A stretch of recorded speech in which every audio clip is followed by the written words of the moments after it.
The hallways of Westlake High School buzzed with the usual Monday morning energy. Lockers slammed, sneakers squeaked on the polished floor, and students rushed to beat the final bell. Room 237, Mr. Peterson's AP History class, was already filling up with seniors eager to claim their usual spots. Mr. Peterson stood at the front of the room, his gray-flecked beard and round glasses giving him the look of a college professor rather than a high school teacher. He flipped through papers on his desk, occasionally glancing up at the clock and then at the door. Waiting for the stragglers, 2 minutes. People, he called out in his booming voice that somehow managed to be both friendly and intimidating at the same time. The remaining students hurried to their seats. At Westlake, everyone knew about Mr. Peterson's AP History class. It wasn't just a class, it was an institution. Getting into his course was considered a badge of honor, surviving it a rite of passage. Mr. Peterson had taught at Westlake for nearly 20 years, and in that time, he'd developed quite a reputation. The classroom had its own particular ecosystem that had evolved over the semester. The front row was filled with what some might call overachievers, the students with color-coded notebooks and highlighted textbooks, who raised their hands so quickly you'd think they were spring-loaded. The middle section housed the diligent note-takers who worked hard but preferred to keep a low profile. And then there was the back row. The back row wasn't necessarily for slackers, at least not in Mr. Peterson's class. His reputation ensured that even the students who chose the furthest seats from his podium were still serious about their education. They just preferred to absorb information rather than actively participate in discussions. And it was in this back row that Quinn Matthews found himself on this particular Monday morning. Quinn had transferred to Westlake High just after winter break, when his mom got a new job that required them to move across the state. Being the new kid in the second semester of senior year was tough enough. Being the new kid in Mr. Peterson's legendary AP History class was on another level entirely. Quinn slipped into his seat just as the final bell rang.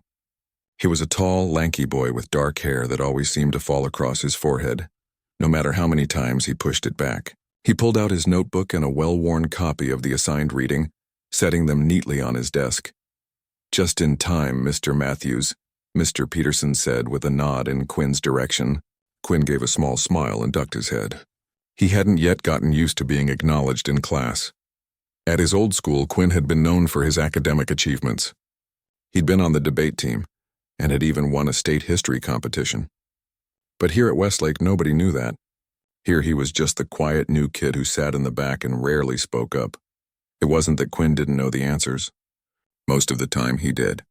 His previous school had an advanced history program that had covered much of the material Mr. Peterson was teaching.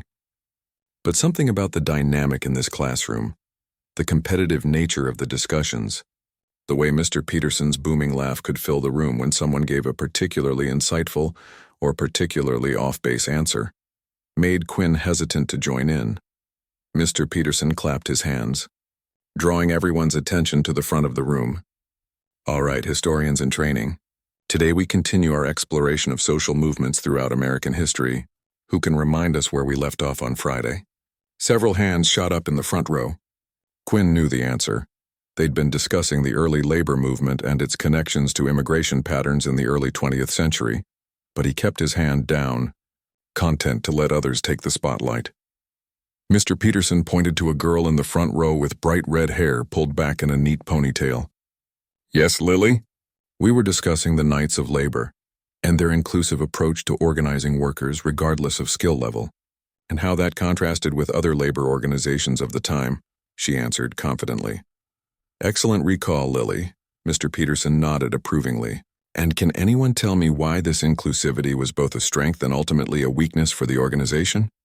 Again, hands shot up, and again Quinn stayed quiet, though he found himself mentally formulating an answer. The discussion continued this way for most of the period. Mr. Peterson would pose a question, students would answer, and he would respond with either praise or gentle correction, often accompanied by his trademark laugh. It was a warm laugh, not mean-spirited, but it could be intimidating nonetheless. When Mr. Peterson laughed at an incorrect answer, it wasn't to mock the student, but to express his genuine amusement at the learning process. Still, no one wanted to be on the receiving end of that laugh too often. From his spot in the back row, Quinn watched the classroom dynamics play out like a well-rehearsed dance. There was Tom, the class president, always ready with an articulate answer. Next to him sat Dana, who approached history like a detective, always looking for hidden connections. In the middle section, Chris furiously took notes but rarely volunteered answers, while Pat occasionally chimed in with thoughtful insights when called upon. The hour passed quickly, and as the bell approached, Mr. Peterson made an announcement that caused a stir throughout the room. "Before you pack up, I want to give you a heads up. Tomorrow we'll be tackling what I like to call my annual stumper." His eyes twinkled behind his glasses as murmurs rippled through the class. It's a question that brings together everything we've been discussing about social movements, political theory, and historical context. In 15 years, I've only had 3 students give what I would consider a truly comprehensive answer. The front row students sat up straighter, clearly seeing this as a challenge. The middle section looked a mix of intrigued and apprehensive. In the back row, Quinn felt a small flutter of interest. At his previous school, he'd excelled at making connections between different historical periods and themes. "So come prepared tomorrow," Mr. Peterson continued. "Review your notes, think critically, and maybe, just maybe, one of you will join that exclusive club of students who've conquered my stumper." As students began packing up their things, the room filled with chatter about what the question might be and who had answered it correctly in previous years. Quinn carefully put his notebook and textbook into his backpack, his mind already working through possibilities. On his way out, Quinn overheard a group of students discussing study strategies for the night ahead. "We should get together at the library," one suggested. "Pool our notes." "Definitely," another agreed. "My older brother had Peterson 2 years ago. He said this stumper is no joke." Quinn hesitated for a moment, considering whether to ask if he could join them. But before he could work up the courage, they had moved down the hall, their conversation fading into the general noise of passing period. Instead, Quinn headed to his locker alone, thinking about what resources he could use to prepare. He still had some materials from his old school that might be useful, articles and books that approached history from different angles than the standard curriculum. That evening, Quinn spread his notes across his bedroom desk, along with additional readings he'd found. His mom popped her head in around 9 p.m., concerned at the intensity with which he was studying. "Everything okay, honey? You've been at it for hours." Quinn looked up, pushing his hair back from his forehead. "Yeah, just preparing for a big discussion in history tomorrow. Mr. Peterson has this famous stumper question he asks every year." His mom leaned against the doorframe. "And you're determined to solve it, aren't you?" Quinn shrugged, a small smile playing at the corners of his mouth. "Maybe it would be nice to, I don't know, show that I belong there, I guess."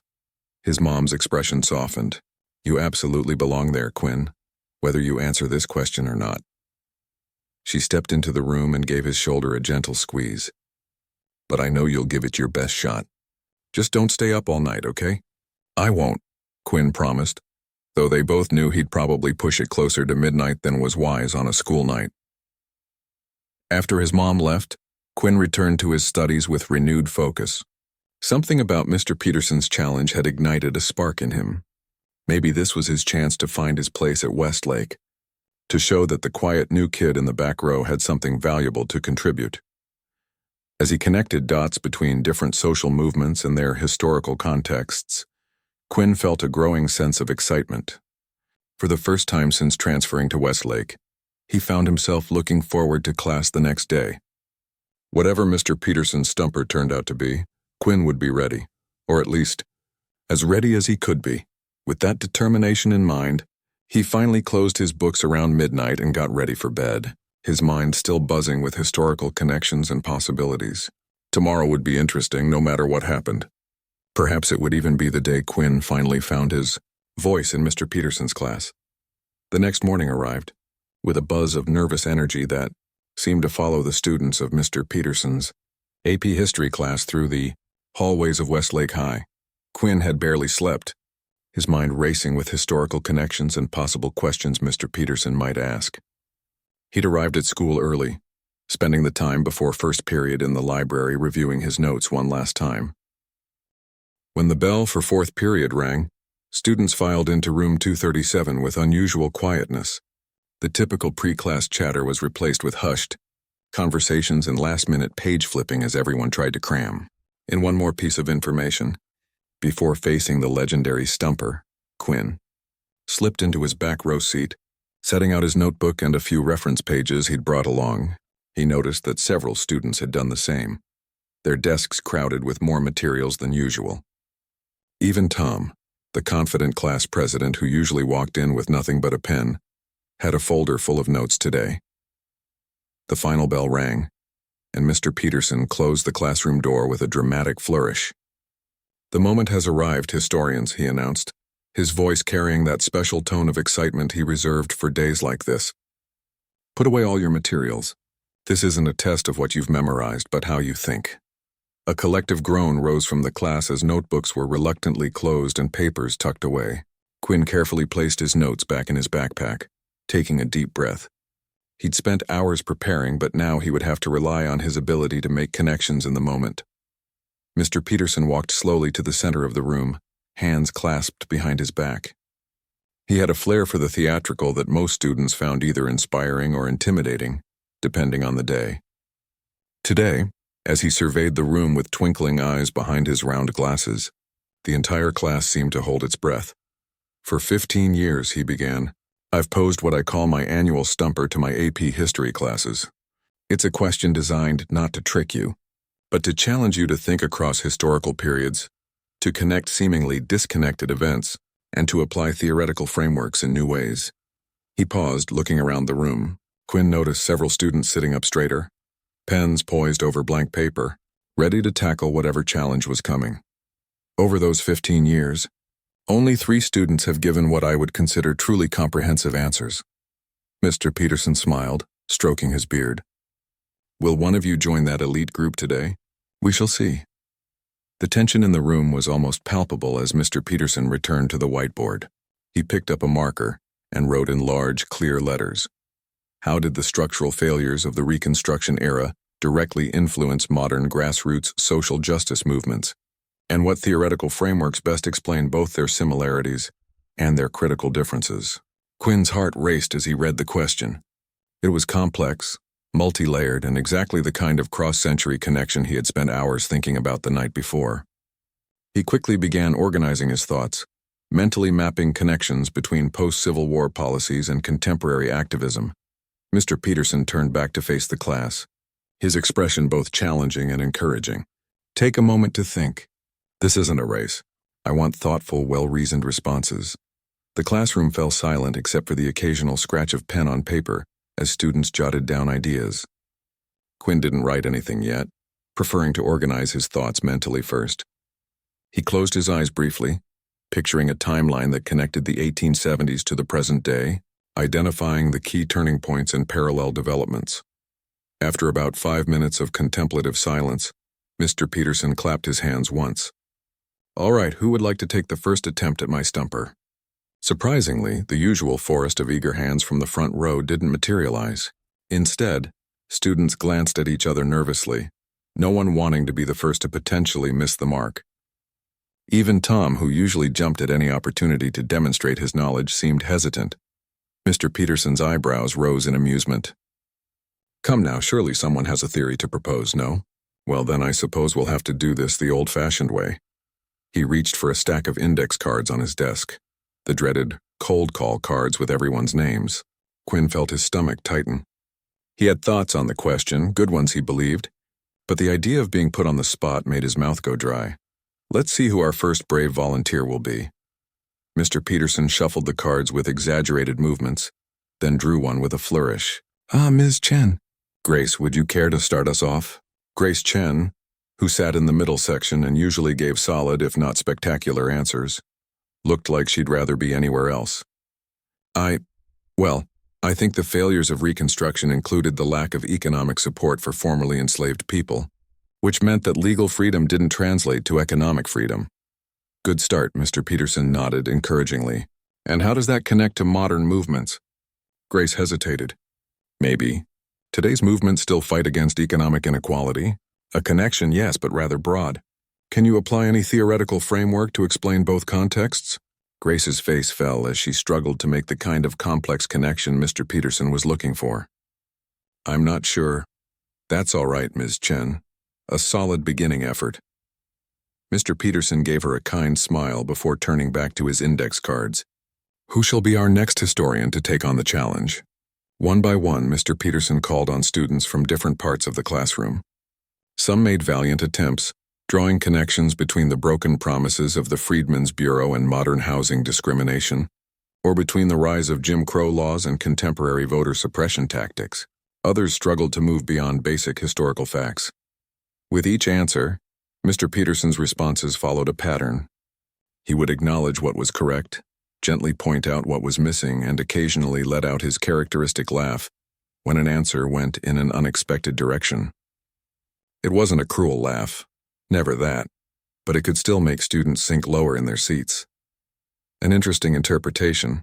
Mr. Gonzalez, he chuckled after one particularly creative but historically questionable response. Not quite what the historical record suggests, but points for originality. As the cold calling continued, Quinn noticed that Mr. Peterson was working his way backward through the classroom, starting with the front row and gradually moving toward the back. With each student who answered, the remaining options narrowed, bringing him closer and closer to Quinn's turn. While waiting, Quinn continued refining his thoughts, mentally rehearsing key points. He had noticed something that none of the other students had mentioned yet: the role of federal versus local power in both time periods, and how the tension between them created spaces for both oppression and resistance. "Ms. Patel," Mr. Peterson called, pointing to a girl just 2 seats away from Quinn. "Your thoughts on our stumper?" Nisha Patel gave a thoughtful answer about the failure of Reconstruction-era education initiatives, and drew parallels to modern education reform movements. It was one of the better responses so far, and Mr. Peterson nodded approvingly, though he still pointed out several missing elements. "Thank you, Ms. Patel.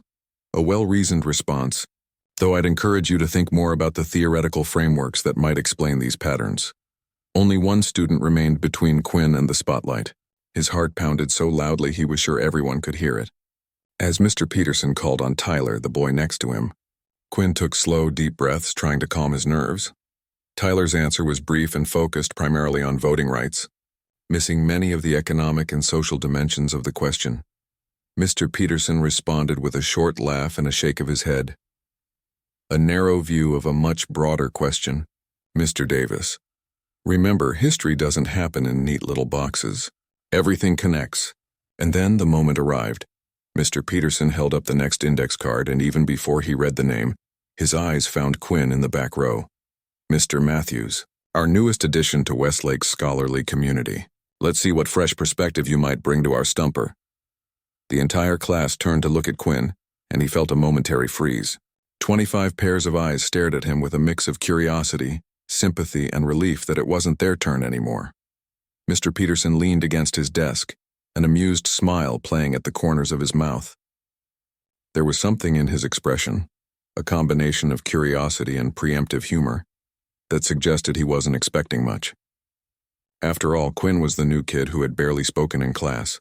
"The floor is yours, Mr. Matthews," Mr. Peterson said with a small chuckle, as if already anticipating an amusing misstep. "How would you connect the structural failures of Reconstruction to modern movements?" The classroom fell silent. Quinn took a deep breath and straightened in his seat. This was his moment, not just to answer a difficult question, but to find his place at Westlake High. With one more steadying breath, he prepared to give his answer, hoping it would be enough to wipe the amused smile from Mr. Peterson's face. Mr. Peterson's expectant expression held a hint of that famous laugh, ready to emerge at any moment. The clock on the wall ticked loudly in the silence. Quinn knew that whatever he said next would define his place in this classroom for the rest of the year. He cleared his throat. It was now or never. Quinn's voice came out softer than he intended at first, making him clear his throat and start again. A few students in the middle rows turned back around, assuming they wouldn't be able to hear him anyway. "To understand the connection between Reconstruction's failures and modern social justice movements," Quinn began, his voice steadier now, "we need to recognize that Reconstruction wasn't just a historical period, but a template that reveals a pattern in American reform efforts." Mr. Peterson's eyebrows lifted slightly, the amused smile still playing at the corners of his mouth. But something else flickered in his eyes, a hint of curiosity.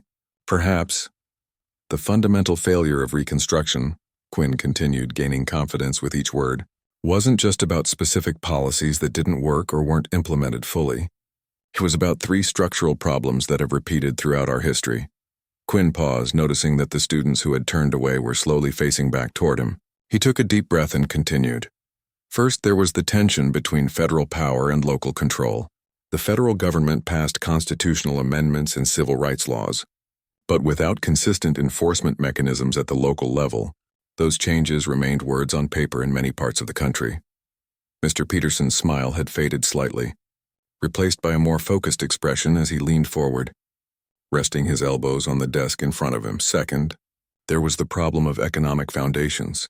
Legal freedom granted by the 13th Amendment didn't address the economic reality that formerly enslaved people had been systematically denied the opportunity to build wealth or own land. Political rights without economic power created a hollow freedom. A few students in the front row were now taking notes. Tom, the class president, had turned completely around in his seat to watch Quinn speak. And third, there was the cultural backlash, the rise of organizations and social narratives that worked to undermine the very concept of equality that Reconstruction aimed to establish. This wasn't just about the obvious examples like the rise of the Klan, but also about how history itself was rewritten through things like the lost cause narrative. Quinn paused again, feeling more centered now. The classroom was completely silent, Mr. Peterson's usual half-laugh nowhere to be seen. Instead, the teacher watched with an intensity that suggested he was truly listening. Now, if we look at modern grassroots social justice movements, Quinn continued, we see them wrestling with these exact same structural challenges, just in different forms. Today's movements still face the tension between federal laws that promise equality and local implementation that often falls short. They still confront the reality that legal rights don't automatically translate to economic opportunity, and they still battle against cultural narratives that attempt to preserve existing power structures. Quinn shifted in his seat, warming to his subject in a way that surprised even himself. This was the kind of discussion he'd loved at his old school, making connections across time, seeing patterns in the seemingly disconnected events of history. As for theoretical frameworks that help us understand both periods, I think we need to look at three in particular. A student in the front row, Lily, who always had the perfect answer, turned completely around now, her expression a mix of surprise and interest. Critical race theory helps us understand how legal structures can appear neutral while preserving inequality, something visible both in the Black codes of the Reconstruction era and in certain aspects of our criminal justice system. Today, Mr. Peterson had now moved away from his desk, taking a few steps closer to the back of the room, his full attention on Quinn. Resource mobilization theory explains why some movements gained traction while others faltered in both periods. During Reconstruction, Northern support for Southern reforms waned as other issues took priority. Similarly, modern movements must constantly work to maintain public attention and resources. Quinn found himself gesturing as he spoke, something he rarely did in public. And finally, frame alignment theory shows us how movements in both eras had to carefully craft their messages to resonate with broader American values, like freedom and opportunity. Rather than seeming to challenge those values, the classroom remained completely silent. Even the usual shuffling of feet and rustling of papers had ceased. Every eye was fixed on Quinn, including Mr. Peterson's, whose earlier amusement had been replaced by an expression of complete focus. What makes modern movements different, though, is their understanding of these historical patterns. Many of today's organizers explicitly study the failures of Reconstruction and other reform eras specifically to avoid repeating them. They recognize that sustainable change requires addressing all three structural challenges simultaneously: the legal, the economic, and the cultural. Quinn paused, suddenly self-conscious about how long he'd been talking. In the silence, he could hear the ticking of the clock and the distant sounds of a gym class outside. I think that's why modern movements are more intentionally intersectional. They're not just trying to change laws. They're building economic cooperatives, creating alternative media narratives, and developing community enforcement mechanisms rather than relying solely on federal oversight. They're applying the lessons of Reconstruction's failures in really practical ways. Quinn took a breath, ready to conclude. So to directly answer the stumper, the structural failures of Reconstruction influence modern movements by providing a historical pattern that today's organizers actively work to overcome. And we can best understand both contexts by applying theories that acknowledge the complex interplay between legal structures, economic realities, and cultural narratives. As Quinn finished speaking, the classroom remained eerily silent. For a moment he worried he'd somehow gotten it completely wrong, that his answer had been so off-base that no one knew how to respond. He looked at Mr. Peterson, trying to gauge his reaction. The teacher stood absolutely still, his usual animated demeanor replaced by something Quinn couldn't quite read. Then slowly, Mr. Peterson removed his glasses and wiped them with a cloth from his pocket, a gesture Quinn had never seen him make before. "Well," Mr. Peterson said finally, his voice quieter than usual, "it seems we have quite a historian in our back row." Quinn felt his face flush, unsure if this was praise or prelude to correction. Mr. Peterson put his glasses back on and looked directly at Quinn. "Mr. Matthews, that was—" He paused, seeming to search for the right words. "One of the most comprehensive analyses of the Reconstruction's legacy I've heard from a student in my classroom." A murmur ran through the class, and Quinn felt a surge of relief mixed with disbelief. "You've managed to identify key structural patterns rather than just surface-level similarities," Mr. Peterson continued, now walking slowly back toward the front of the room. "Your application of multiple theoretical frameworks was particularly impressive. Most students focus on just one theory, if they consider theory at all." The teacher turned to face the entire class now. "This is exactly the kind of historical thinking I've been trying to cultivate in all of you. History isn't just about memorizing dates and names. It's about recognizing patterns, understanding systems, and applying that knowledge to make sense of our present moment." He gestured toward Quinn. "Mr. Matthews has demonstrated that kind of thinking beautifully today." Quinn sat in stunned silence, hardly believing what he was hearing. After weeks of feeling invisible in this class, he had finally found his voice, and it had been heard. "Really heard. I'd like everyone to take a moment to reflect on what you just witnessed," Mr. Peterson addressed the class.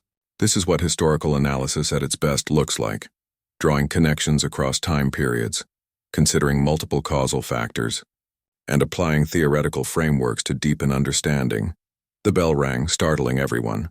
Usually, students would immediately begin packing up their things, eager to move on to lunch, but today they seemed reluctant to break the moment. "We'll continue this discussion tomorrow," Mr. Peterson announced. "Please review chapters 12 and 13 to prepare and—" He paused, looking directly at Quinn. "Thank you, Mr. Matthews, for your contribution today." As students finally began gathering their things, Quinn felt a strange lightness. For the first time since arriving at Westlake, he didn't feel like the anonymous new kid. He carefully put his notebook in his backpack, aware that several students were glancing his way with new interest. "Hey," a voice said beside him. Quinn looked up to see Tom, the class president, standing by his desk. "That was really impressive. Where did you learn to analyze history like that?" "My old school had a special program focused on historical analysis," Quinn explained, still a bit dazed by the whole experience. "We did a lot of comparative studies across different time periods."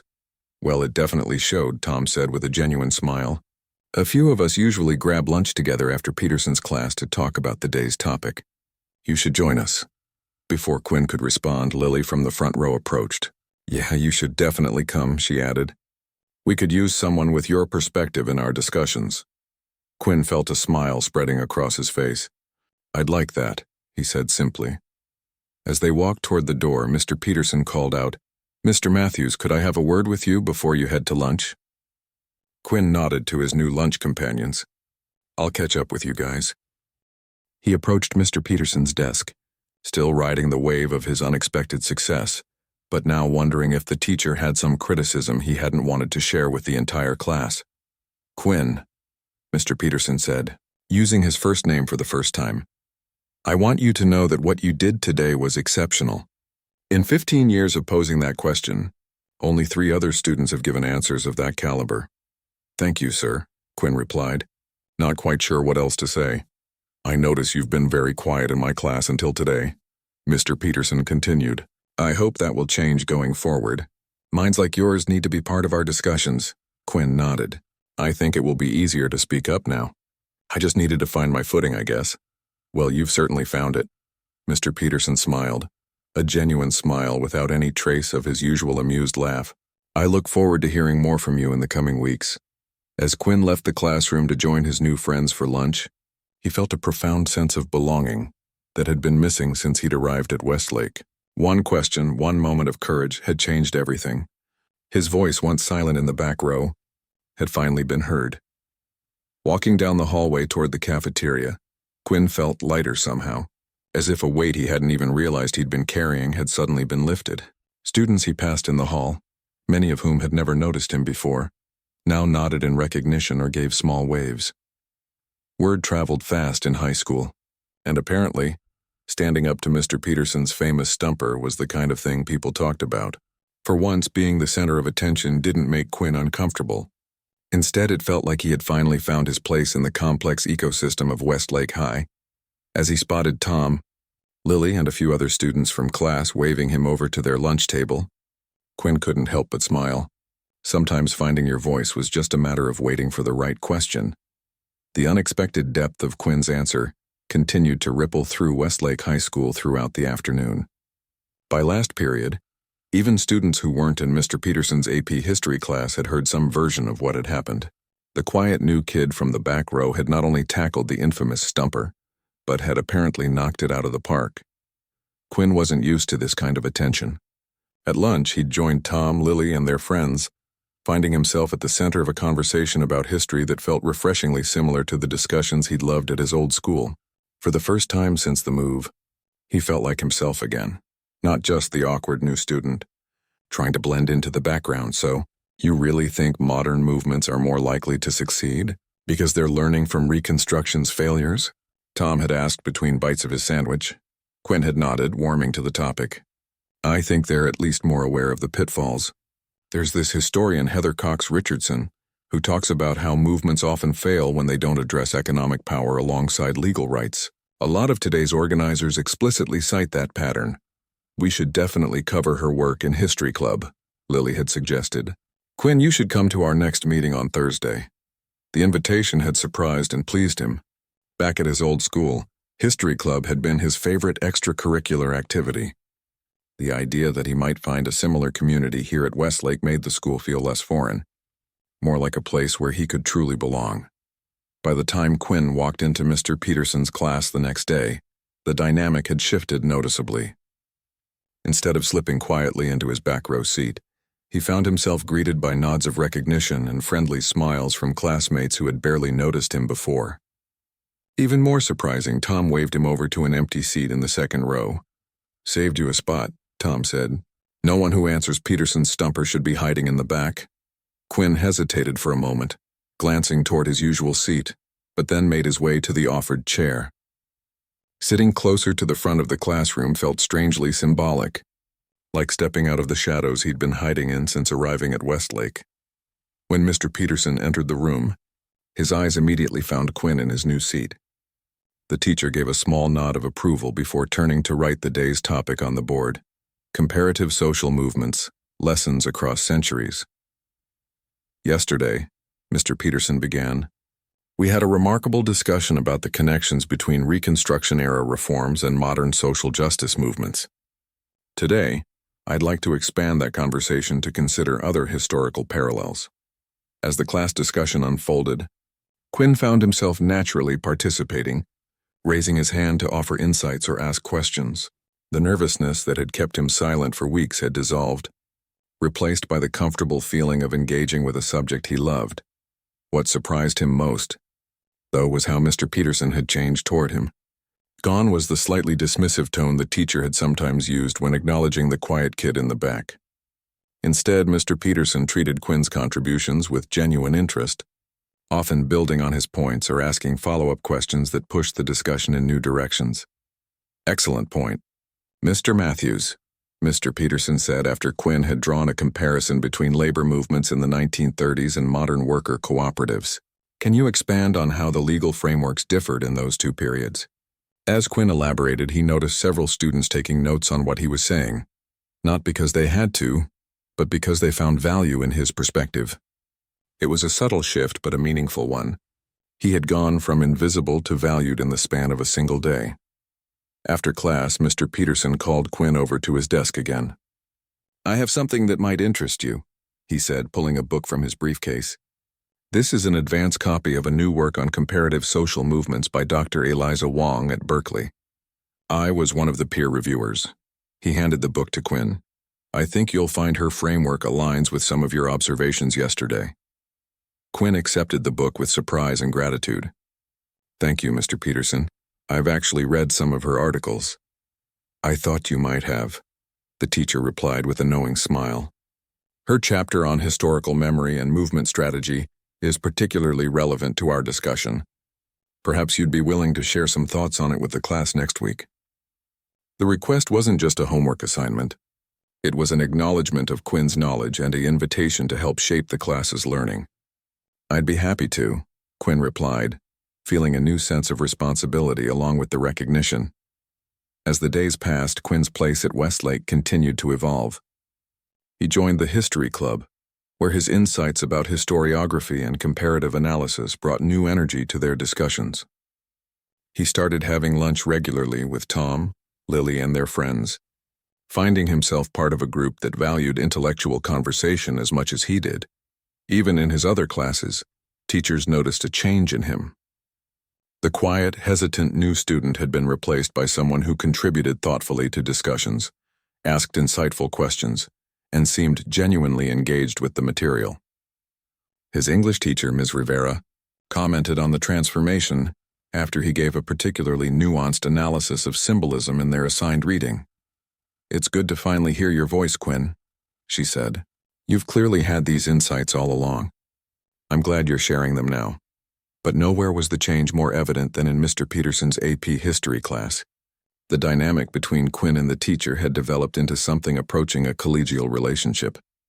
Mr. Peterson still challenged him, still pushed him to refine his thinking and support his arguments with evidence, but there was a new respect underlying their interactions.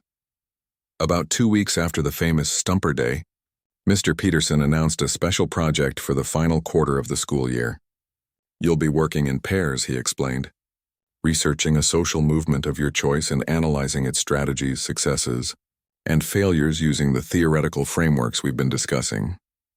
As students began to pair up, Quinn felt a momentary flash of the old anxiety. Group projects had always been awkward as the new kid. But before he could worry too much, Tom turned around in his seat. "Partners?" Tom asked simply. Quinn nodded, grateful and a bit surprised. Tom was one of the most popular students in the class. He could have partnered with anyone. "I was thinking we could look at the Mississippi Freedom Summer Project," Tom suggested as they began brainstorming. "It's a really interesting case study in outside activists working with local communities. And it connects to modern voter registration drives too," Quinn added, already seeing the historical threads they could follow. As they sketched out their research plan, Quinn realized how far he had come from that first day in the back row, afraid to speak up. Finding his voice in Mr. Peterson's class had unlocked something in him, not just academically but socially as well. He had found his people, the kind of friends who got excited about historical parallels and theoretical frameworks. One afternoon, as Quinn and Tom worked on their project in the library, Tom brought up the day of the stumper. "You know, Peterson's laugh stopped midway through your answer," he said. "I've never seen that happen before." Quinn looked up from his notes. "What do you mean?" "When you first started talking, he had that look he gets, you know? Like he's just waiting for you to miss something obvious so he can do his booming laugh and correct you. But then your answer kept going and it kept getting better and his face just changed." Tom shook his head in amazement. By the time you finished, the whole class was silent. Even Peterson looked stunned. Quinn hadn't fully registered that at the time, too caught up in his own thoughts and the relief of finally speaking up. "I was just trying not to mess up," he admitted. "Well, you did more than that," Tom said. "You kind of became a legend. Peterson actually mentioned your answer to his colleague during lunch period. I overheard them in the cafeteria. He called it undergraduate-level analysis." The compliment made Quinn both proud and slightly embarrassed. He hadn't been trying to show off or impress anyone. He just wanted to answer the question as thoroughly as he could. "The funny thing is," Quinn said after a moment, "at my old school, That kind of analysis was just expected. We had this amazing history teacher, Dr. Rivera, who never let us get away with simple answers. She always pushed us to make connections across time periods, to look for patterns, to apply theory. Sounds a lot like Peterson, Tom observed. Quinn nodded. Yeah, I think that's why his class felt both familiar and intimidating. I knew the kind of thinking he wanted, but I wasn't sure I could measure up in a new environment. Well, you definitely measured up, Tom said with a grin. And you raised the bar for the rest of us, too. Peterson's expectations are even higher now. Later that afternoon, as they were packing up their materials, the library door opened and Mr. Peterson himself walked in. He spotted Quinn and Tom and made his way over to their table. How's the project coming along? He asked, glancing at their notes spread across the table. Good, Tom replied. We've been looking at Freedom Summer and its connections to modern voter registration campaigns. And we found some interesting primary sources, Quinn added, pulling out copies of letters written by Freedom Summer volunteers. There are some really striking parallels in the language they used and the way modern organizers talk about their work. Mr. Peterson picked up one of the letters, scanning it with interest. Excellent primary source work. This is exactly the kind of connection I'm looking for in these projects. He set the letter down and gave them both an approving nod. I've been meaning to tell you both. The history department at State University runs a summer program for high school students interested in historical research. The application deadline is next Friday. I think you should consider it, especially you, Mr. Matthews. After the teacher left, Tom nudged Quinn's shoulder. You should definitely apply. That program's really competitive, but with Peterson's recommendation, Quinn felt a surge of excitement at the possibility. Just a month ago, he'd been the invisible new kid, trying to blend into the background. Now he was being encouraged to apply for a prestigious summer program, working on a research project with one of the most popular students in class, and actually looking forward to school each day. All because he'd found the courage to answer one question, to finally let his voice be heard. That evening at dinner, Quinn told his mom about Mr. Peterson's suggestion. The summer history program? She looked up from her plate with interest. That sounds perfect for you, honey. Yeah, I think I'm going to apply. Quinn twirled pasta around his fork. It's competitive, but Mr. Peterson seems to think I have a shot. His mom smiled warmly. Of course you do. I'm so glad you're finding your place at Westlake. You seem happier these days. Quinn nodded, realizing she was right. He did feel happier, more settled, more himself. It's amazing how one moment can change everything, he reflected. If Mr. Peterson hadn't called on me that day, or if I'd just given a short answer instead of really explaining my thoughts. But you did explain your thoughts, his mom pointed out. That's the important part. You could have stayed quiet, but you chose to speak up. I guess I was tired of being invisible, Quinn admitted. His mom reached across the table and squeezed his hand. You were never invisible, Quinn. You were just waiting for the right moment to shine. The next day in history class, Mr. Peterson announced an upcoming panel discussion at the local college about the role of historical understanding in modern citizenship. They're looking for a few exceptional high school students to participate, he explained. I've recommended both Mr. Matthews and Ms. Chen to represent Westlake. Quinn caught Lily's surprised and pleased expression from across the room. Like him, she seemed both honored and a bit nervous at the prospect. After class, they talked about the panel together, sharing ideas about how they might prepare. It's a little intimidating, Lily admitted. These will be college professors and community organizers on the panel with us. True, Quinn agreed. But we also have perspectives they might not have considered. Sometimes looking at history with fresh eyes lets you see patterns that others miss. That's exactly what you did with Peterson's stumper, Lily pointed out. You saw connections none of us had considered. As they walked to their next classes, Quinn reflected on how completely his experience at Westlake had transformed. He had gone from being an outsider to having meaningful friendships, academic recognition, and opportunities he couldn't have imagined just weeks ago. And it had all started with one moment of courage, the decision to fully answer a challenging question instead of hiding his knowledge. By finding his voice in Mr. Peterson's classroom, he had opened the door to finding himself at Westlake High. 3 weeks after the famous Stumper Day, Mr. Peterson's AP History class gathered in the school auditorium instead of their usual classroom. The change of venue wasn't for their benefit alone. They had an audience today. The principal, several other teachers, and even a reporter from the local newspaper sat in the back rows, notepads and cameras ready. Today, Mr. Peterson announced from the small stage at the front, we continue our tradition of the Junior-Senior History Symposium. Each year, my AP students present their research projects to the upcoming junior class, showing them what to expect and what excellence looks like in this course. Quinn sat in the front row beside Tom, their presentation materials organized neatly in a folder between them. Their project on the Mississippi Freedom Summer and its connections to contemporary voting rights campaigns had evolved into something they were both proud of, combining historical analysis with interviews they'd conducted with local community organizers. This year's symposium is particularly special, Mr. Peterson continued, his voice carrying through the auditorium. We've seen some exceptional historical thinking from this group of students, the kind that goes beyond memorizing dates and names to truly understand the patterns and systems that shape our world. As Mr. Peterson introduced the format for the presentations, Quinn felt a flutter of nerves. Public speaking had never been his strength, and now he'd be presenting not just to his classmates but to next year's potential AP history students, teachers, and even someone from the press. He took a deep breath, reminding himself how far he'd come since that first silent day in the back row. Our first presenters, Mr. Peterson announced, are Quinn Matthews and Tom Rivera, with their analysis of the 1964 Freedom Summer Project and its legacy in modern voting rights activism. As Quinn and Tom made their way to the stage, Quinn caught sight of his mom slipping into the back of the auditorium. She gave him a small wave and an encouraging thumbs up. He hadn't expected her to make it. She had mentioned an important work meeting that afternoon, but here she was, ready to support him. Tom began their presentation with a brief overview of the Freedom Summer Project, explaining how volunteers had traveled to Mississippi to register black voters despite violent opposition. Quinn followed with their theoretical framework, discussing how resource mobilization theory helped explain both the successes and limitations of the campaign.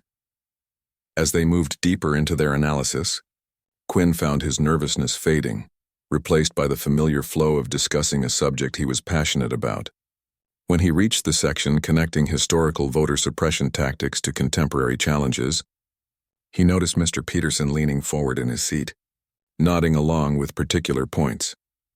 What's most striking about these historical parallels, Quinn explained, showing a slide that compared 1960s literacy tests to modern voter ID laws, is how the justifications have evolved while the impact remains similar.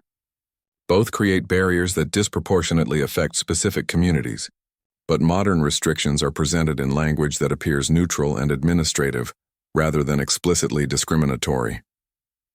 A hand rose in the audience, not from one of the juniors, but from Ms. Winters, the government teacher. Yes, Ms. Winters, Mr. Peterson acknowledged her. I'm curious about your perspective on the effectiveness of litigation as a strategy in both time periods, she said, looking at Quinn and Tom. The Voting Rights Act transformed the legal landscape in the 1960s, but recent court decisions have weakened some of its provisions. How do you see that affecting modern organizing strategies?